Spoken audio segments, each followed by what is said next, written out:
प्रेम से बोलिए शंकर भगवान की जय, माता पार्वती की जय।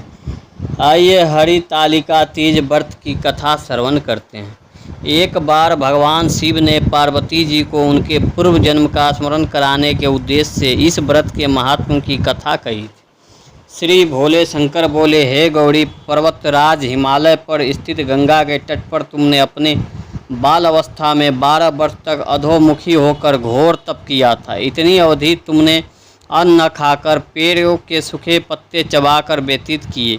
माघ की विकराल शीतलता में तुमने निरंतर जल में प्रवेश करके तप किया। बैसाख की जला देने वाली गर्मी में तुमने पंचाग्नि से शरीर को तपाया। सावन की मूसलाधार बारिश में खुले आसमान के नीचे बिना अन्न जल ग्रहण किए समय व्यतीत किया। तुम्हारे पिता तुम्हारी कष्ट साध्य तपस्या को देखकर बड़े दुखी होते थे, उन्हें बड़ा क्लेश होता था। तब एक दिन तुम्हारी तपस्या तथा पिता के क्लेश को देखकर नारद जी तुम्हारे घर पधारे। तुम्हारे पिता ने हृदय से अतिथि सत्कार करके उनके आने का कारण पूछा। नारद जी ने कहा, गिरिराज, मैं भगवान विष्णु के भेजने पर यहाँ उपस्थित हुआ हूँ। आपकी कन्या से बड़ा कठोर तप किया है, इससे प्रसन्न होकर वे आपकी सुपुत्री से विवाह करना चाहते हैं। इस संदर्भ में आपकी राय जानना चाहता हूँ। नारद जी की बात सुनकर गिरिराज गदगद हो उठे।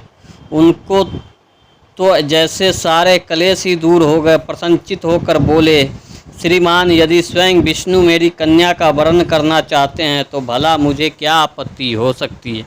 वे तो साक्षात ब्रह्मा है। हे महर्षि, यह तो हर पिता की इच्छा होती है कि उसकी पुत्री सुख संपदा से युक्त पति के घर की लक्ष्मी बने।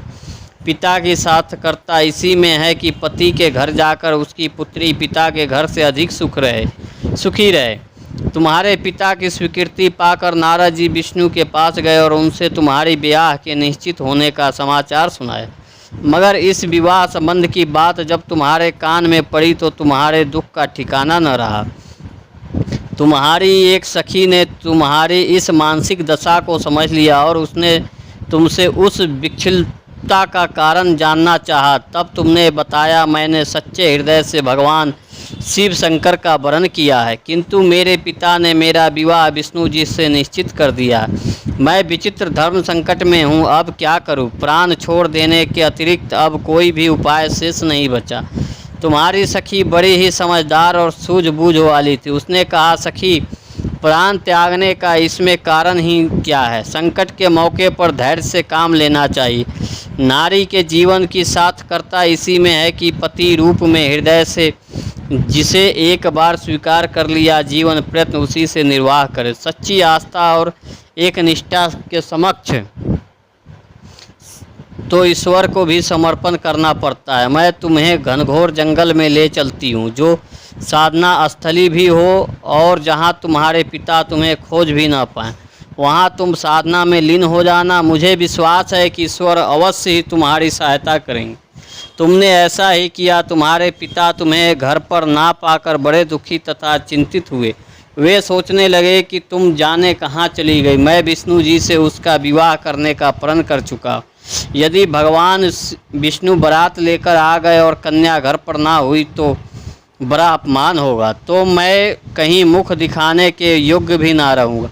यही सब सोचकर गिरिराज ने जोर शोर से तुम्हारी खोज शुरू करवा दी।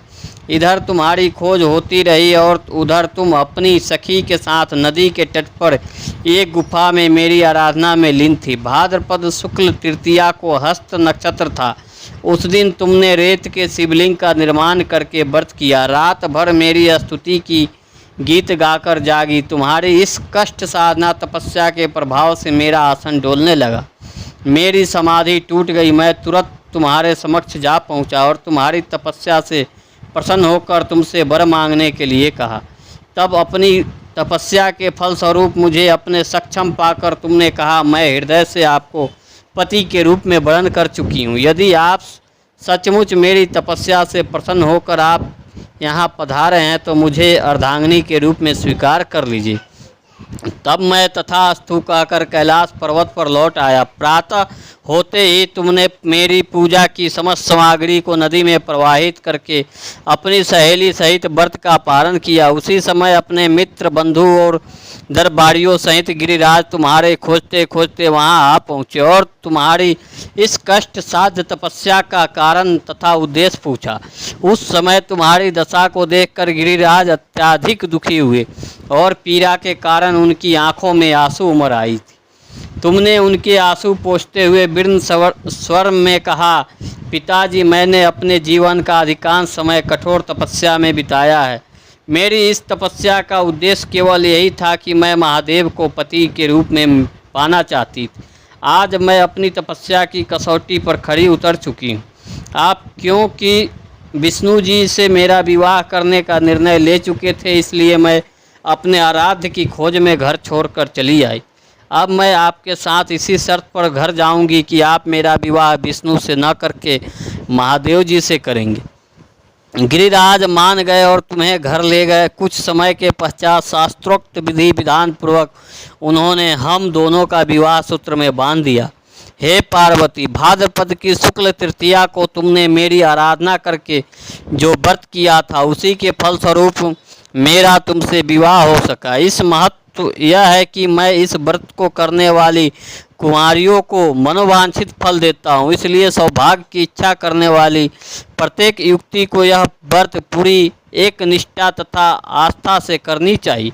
प्रेम से बोलिए शंकर भगवान की जय, माता पार्वती की जय।